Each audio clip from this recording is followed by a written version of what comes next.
You know, they tell people what to do and people do it. You know, the people are almost to blame, that the quality of policing reflects the quality of people. If we could just step into the minds of a tyrant for a minute, I'm in control and no one's going to question me. There's a lot of people looking at you. yelling and cursing and that kind of stuff, I don't really think that gets the job done. And I'll tell you why. Public service announcement to public servants. If the American people support Activism News Network, as far as I'm concerned, done and over with for a lot of these municipalities. Power does what it wants. Today, I bring you an interview with Rogue Nation. Rogue Nation is a constitutional compliance auditor based in the southern United States. Activism News Network is a new cable network. You can find it on Roku, you can stream it on your desktop. Soon it'll be on Amazon Fire Stick. Check out Activism News Network. How's it going, bud? Good. Somebody called and said you're walking around taking pictures. Sweet. I've been watching your channel since it first started, which I guess is a couple of years ago now, right? Yes, sir. I see here that you got 741 videos. In 2 years, yes, sir. Yeah. So that's a lot of work. This is like your job. Yeah, I put a lot of time into it when I do it. I don't go out every day, so you know, with the amount of videos I got up, sometimes people assume I go out every day, but I go out like 1 or 2 days a week, and I just continuously work on those days that I'm doing it. You know, I'll go to 10 or 15 different places each day, and get content that way instead of going out every day. And these places you're going into, they're city halls, public buildings, juvenile detentions, whatever you're going into, they're hostile environments. I mean, they have a veneer of, you know, everything's cool, but they're pretty hostile environments when it comes down to it. Is that right? Yeah, that's absolutely true. A good percentage of them, they just, you know, like things the way they've always been, which is, you know, they tell people what to do and people do it. And that's because they're used to dealing with, you know, locals. They're not used to dealing with people that aren't beholden to them in some way, shape, or form. You know, like they're not going to screw with my gas rate if I go in there and tell them off because I don't buy my gas from them. You know, so Yeah. So when you go for just a little bit of resistance, they don't know what to do, and they end up calling the police a lot of times. Exactly. Yeah, because otherwise, I mean, they can make people's lives hell. If they're local, you know. So when they tell people to do stuff, they got to do it. I mean, that's the only game in town. You know, if you're getting your utilities through the local city, there's no other game in town. So you better play their game. Sometimes when I watch your videos, I even see the people when they first encounter you. You're very nice and very polite. And I mean, I consider a fail with you a huge fail. It's not like a fail with, you know, SGV News First or something. You know what I'm saying? It's a fail, like it's a real hard fail. Yeah, but you're very calm and cool and collected, and you pretty much have to be that way because they're going to turn any little thing into as much as they can, right? Oh, absolutely. Yeah. If I get too loud, I'm being disorderly or, you know, argumentative or, you know, there's always something that they could try to twist, some kind of law that they can twist to fit your circumstances, you know? So do you see like some ineffective trends in constitutional auditing? I mean, as far as, you know, stuff that's not getting things done, I would say would be, you know, standing outside or standing on the sidewalk, someplace that you know you're allowed to be, and yelling and cursing and that kind of stuff. I don't really think that gets the job done, and I'll tell you why. You know, if we could just step into the minds of a tyrant for a minute, if I come up on some guy and he knows his rights and, he's calling me names and stuff like that, I might, think twice and let it slide, and leave him alone. But that really, I don't think does anything for the next guy down the line, because that tyrant is not going to be like, oh, maybe I shouldn't mess with this guy because 2 weeks ago I ran across some guy that knew his rights and yelled at me. I don't think that affects tyrants as much as allowing them to violate your rights and then either, suing them or going above their heads to their bosses, and the council people and such like that, and getting redress, that way. I think that's a little more of a lasting impression on them than just somebody yelling at them, and basically it's kind of, I guess you could say it's kind of like standing at the zoo and like poking at the bear. He's behind the fence and there's really nothing that he can do to get at you because you're in a safe spot. And that's what I feel like auditing outside of a building is, because it's totally safe to be there. You're not pushing any boundaries by being there. You know what I mean? I think we need to go into these buildings and we need to let people know that, these are buildings, these public areas, we're allowed to be in these areas, and then fight it from there. When I first started, a lot of people told me, oh, you shouldn't go in these buildings, and you shouldn't go in the post office. There's been auditors that have been arrested going in the post office, and I think when we look at rights all the way down the line, I think they only expand when stuff like that happens, when people push the limits. You know what I mean? Just like Rosa Parks, she pushed the limits and got arrested. But I mean, she wasn't going to create any change. There was no change created when they were standing outside the bus protesting. So sometimes you got to go in there and take an arrest. Not saying you have to do it all the time, but a lot of times for me, I find it's just enough to go in there, have them trespass me, and then contact the county attorney, contact the upper management, and explain to them the situation, and then go back a couple weeks, a month or two later, and see if the learning has taken hold. And in a lot of my revisits, you'll notice that a lot of times I didn't even have to sue these people, and they get the drift. It's the thought of being sued, I think, also that creates some awareness, in these people, and that's what I think is missing in a lot of instances. Is these cops will go out there and they'll ID anybody and everybody, because nobody, first of all, no lawyer will defend or file a case on that, because there's no money in it for them. And citizens don't know how to file the pro se lawsuits by themselves, so they never do anything about it.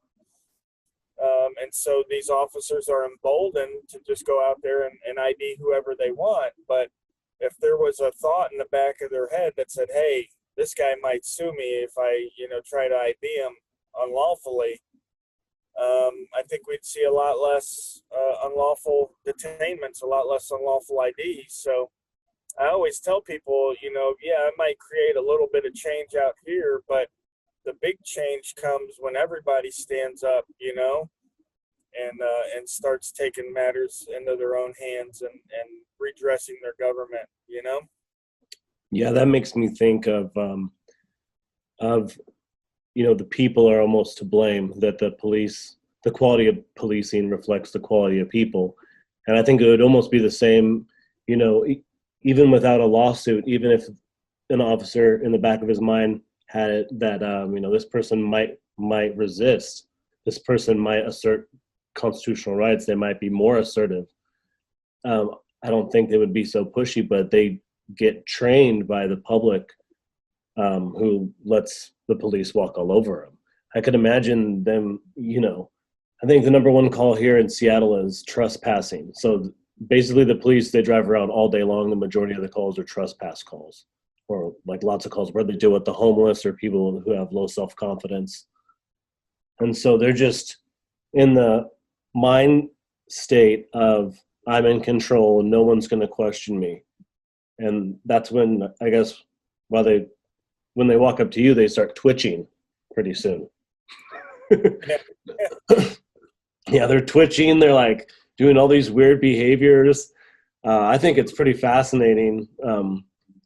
I studied psychology, so I like watch your videos from that perspective, And I can't even think of the places you've been to, really. I can't really name them, I think I've seen all your videos, but they all pretty much bleed together into one event, after the video's over, the one video's over. Right. I'd be hard pressed if you told me a city to actually remember, unless it was an egregious violation like Dothan or Pritchard or something like that. But I've even gone back to towns that I thought, I'd never been here before. And then I show up in town and then I'm like, oh yeah, I audited this place like a year ago. And so yeah, you're right. It does all bleed together, You audit places that you don't realize you audited before? Yeah. Yeah, I have. And then once I remembered, as long as they were still acting good, I just went ahead and moved on to the next spot. But like I go to so many places, and after a while, it just kind of all bleeds together. City halls all look the same here and there, pretty much, and it's just one small town after another. Well, and you have to do a lot of educating the public, right? Because the public workers will try to incite the public. If there's no disturbance, they'll try to create a disturbance. They'll try to make the people who are receiving service at whatever place you're at feel uncomfortable. So they'll object somehow. Oh, absolutely. And they'll tell them all kinds of things like, he's recording your personal information. I've heard it all. They even stopped serving people at the DMV in Orange City and almost had the mob attack us. They turned into a pretty unruly mob there pretty quickly because they weren't getting service, which, anybody that's been to the DMV knows that kind of makes sense because you're sitting there for half the day anyway. And tensions are already high, so yeah, these guys will do just about whatever they can do in order for us not to keep an eye on them. And it, kind of makes you wonder why, because, a lot of these people aren't probably involved in anything. But there's just like a level of paranoia that exists around government. And I don't know if it's because they realize like deep in their mind that the government is doing something shady, whether they're a part of it or not. And they're just trying to keep people away from that because, let's face it, the government's a lot of people's meal tickets, so.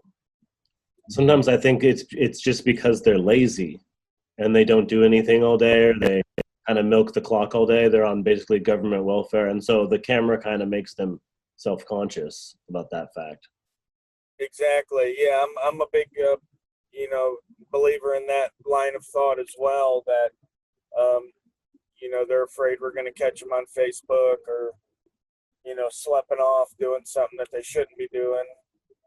So because they'll put any obstacle in your way, or they want to make it seem like you're a giant nuisance and create fake disturbances and fake reports all the time.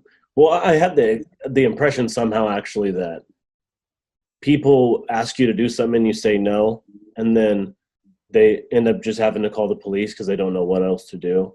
And so then they're on the phone with 911 and they're getting questioned by 911 or whoever they're talking to, and they're having to give their personal information.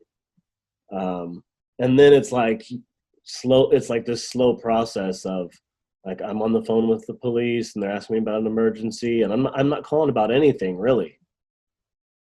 So right. You almost are like forced into a false report because you're making a 911 call over your hurt feelings.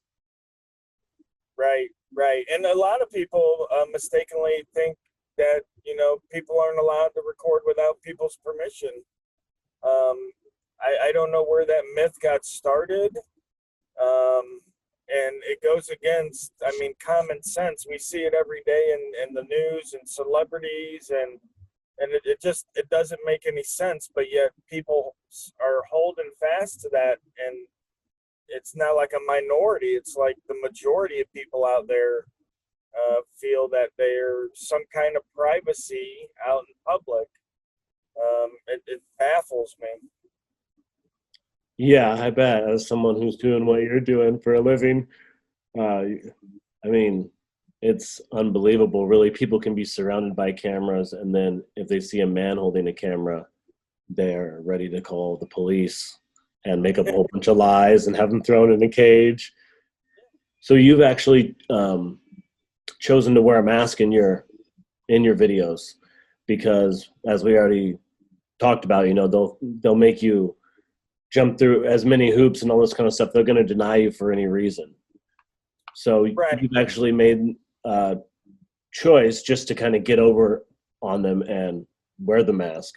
Now, I was talking to a friend of mine who's, I don't know, I guess, I don't know the proper term. I guess it's free breather, or he's a person who doesn't want to wear a mask. And he wants to start a channel. And I was telling him about, you know, you could encounter a lot of problems. You might even be able to audit a building, or it might be, you'll never get past the mask issue, you know. Right. And he was telling me, I don't think I can do it. I don't want to do it. He wants to hold fast to the no mask principle. Can you say something about that? Well, you know, I gotta say, and a lot of people might disagree with me, but you know, I'm the guy out here doing it. But to me, the mask thing was kind of a godsend for me because I've been trying to hide my identity all along. So, I mean, before Corona came around, I thought of, you know, maybe trying to use a mask to hide my identity from cambacks and the such. Unfortunately, in Florida, it's against the law for you to wear a mask out in public and public place or whatever. I can't remember the exact wording of the law, but so when this came out and they said, you know, wear a mask, I was like, dude, that's perfect because now whenever I go into a public building, I can mask up and they'll never be able to identify me. You know, facial recognition ain't gonna work for them. You know, I always wear a hat. Sometimes I wear glasses. I mean, they can't see anything. Um, So to me, it doesn't bother me in that aspect. And like you said, you're right. A lot of times they're using the mask issue to keep you out of the building.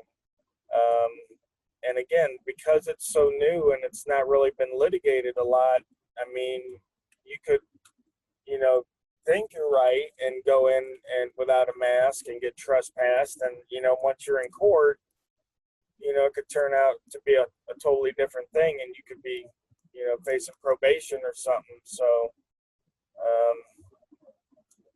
Yeah, I was watching a video of yours that's pretty recent called She'll Be All Right, She'll Be Okay, Palm Beach County Health Department. And this video is not like particularly exciting as someone who watches all your videos, but it's pretty interesting because you're kind of trying to enter the building and they have someone with a thermometer outside, and you know, there's something in me that wants to see you just like walk through and go in the building, but I also like to see how it unfolded because you're like, okay, I'll just jump through all these hoops they want, and you end up having this video which is like just showing how ridiculous it is. They're running around with chickens with their heads cut off, trying to figure things out, making phone calls, and they come back. Of course, they make the wrong decision, and all the while you're just like standing out there and they're trying not to make eye contact. It's just really, I don't know. It's just, it's sad, is what it is. right, right. And I've taken a different approach than most have. Like I could, like I said, like you said, I could totally just walk right past them and you know make them physically hold me or something along those lines. Um, but I am of the mind that the majority of Americans aren't like me, so they're not going to respond like me. And what's going to happen is these people are going to violate these citizens' rights.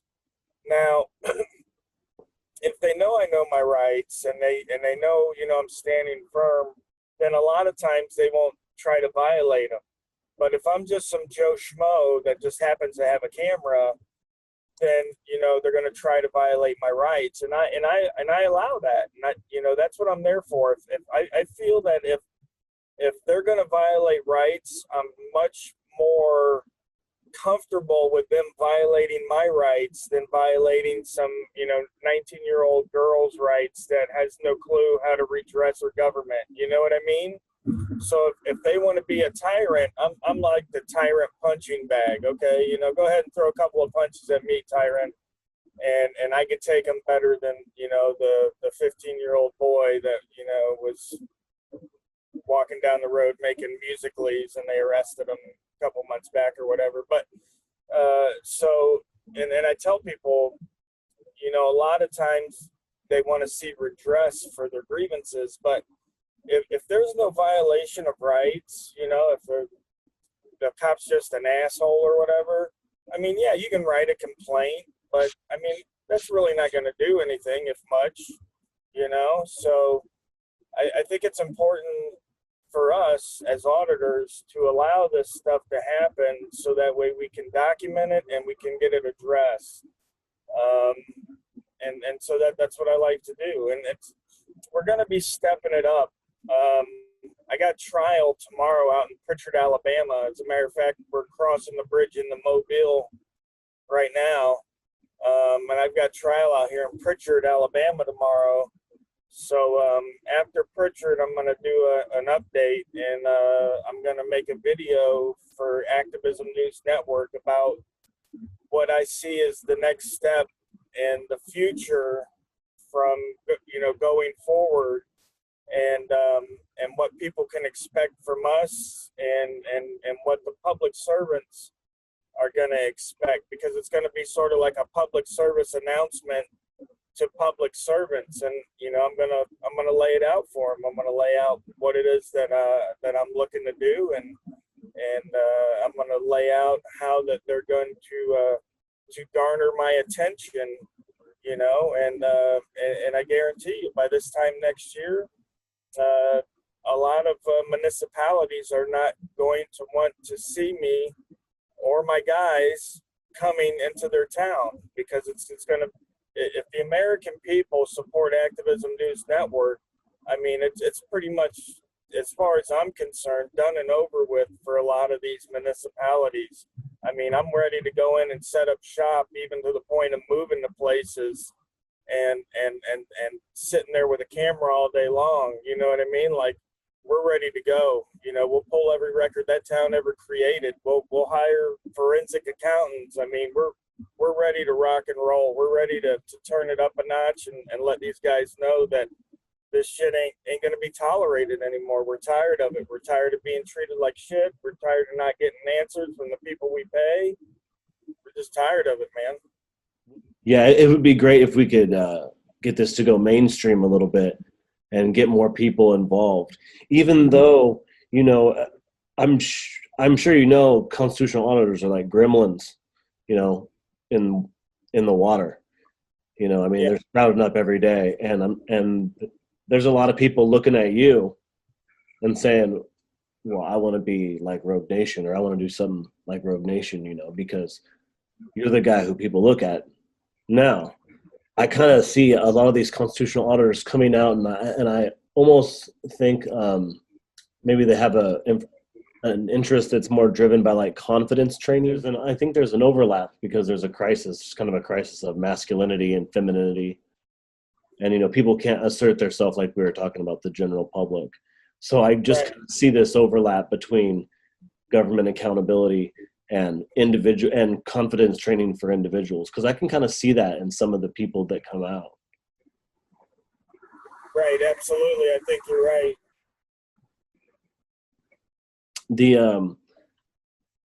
The viewer QT asks if you wear boxers or a thong. I wear boxers. And our common viewer here, Save the Humans, says that you are a skateboarder and you're into metal. Yeah, I used to skateboard when I was a young teen, and I've always been into to rock and metal and stuff like that. I'm in the dance music and stuff now as well, but I'm always down with my roots, which are metal, heavy metal, old, 60s, 70s rock, anything along that nature. I'm always good with. So I'm just checking out your very first constitutional auditing video here.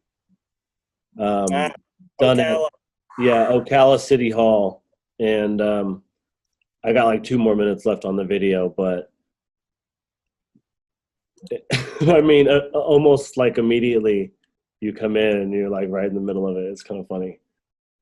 It is kind of funny. What's even funnier, and this is, I guess you could say, behind the scenes stuff, but I do bartending for weddings and that kind of stuff. So I was working at a wedding place in Ocala, and that security guard in that video that comes up to me, and the one that walks me around, he actually worked as the security guard at one of the weddings I worked, and I talked to him for quite a while that night, and he had assured me that he was a constitutionalist and was all about people's freedoms and rights and stuff. So I just thought that was kind of amusing. I didn't bring it up to him when I saw him in the video, but yeah, it's amazing what people will say and then what they actually do.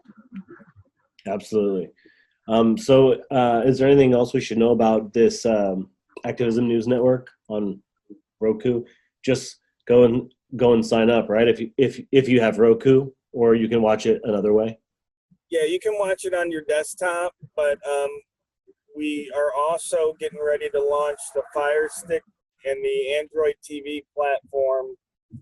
Those are all getting ready to launch now. Is Fire Stick Amazon?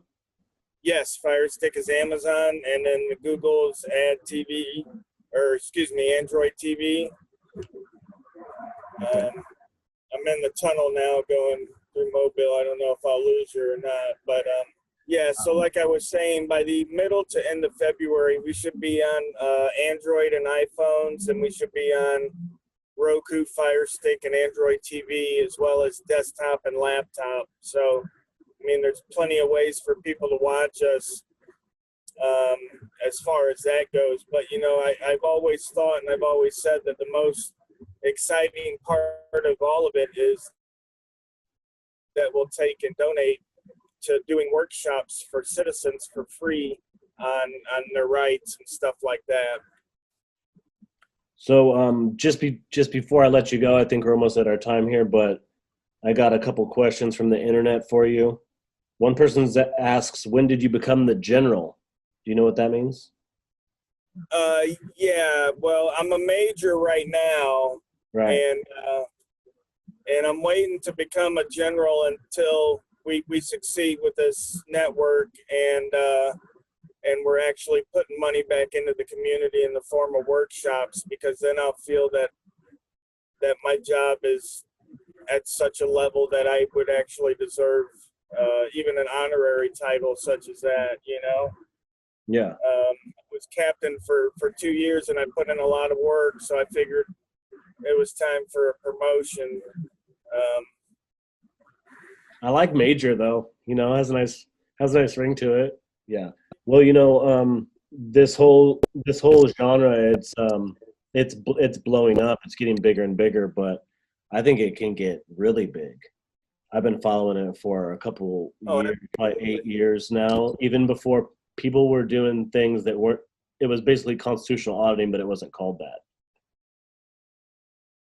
But I think it can get mainstream, or at least I hope it gets mainstream. Yeah, I mean, that's part of the hope that I had for the channel, was getting people interested in it that watched cops and Real PD and that kind of thing to give a gander to us.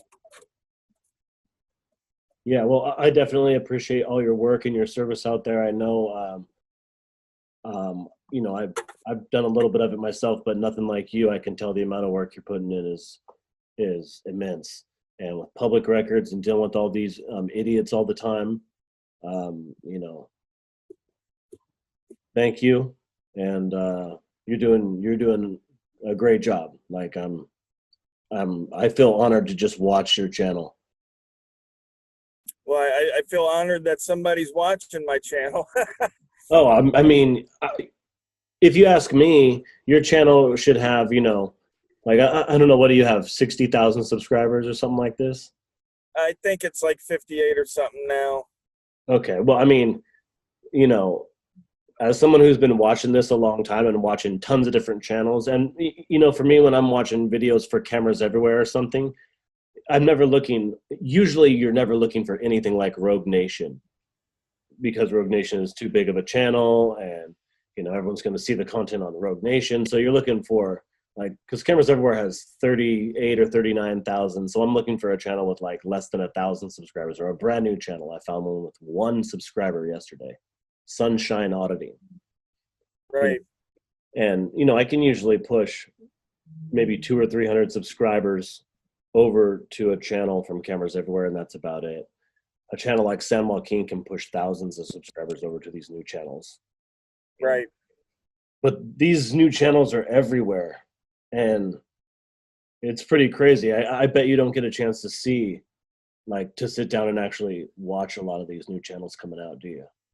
No, I you know, ever since I started auditing, I haven't been able to keep up with the video output of a lot of the people that I used to watch even before I started auditing, you know, and even some of my favorite guys, I miss some of their videos sometimes because I'm just busy, you know.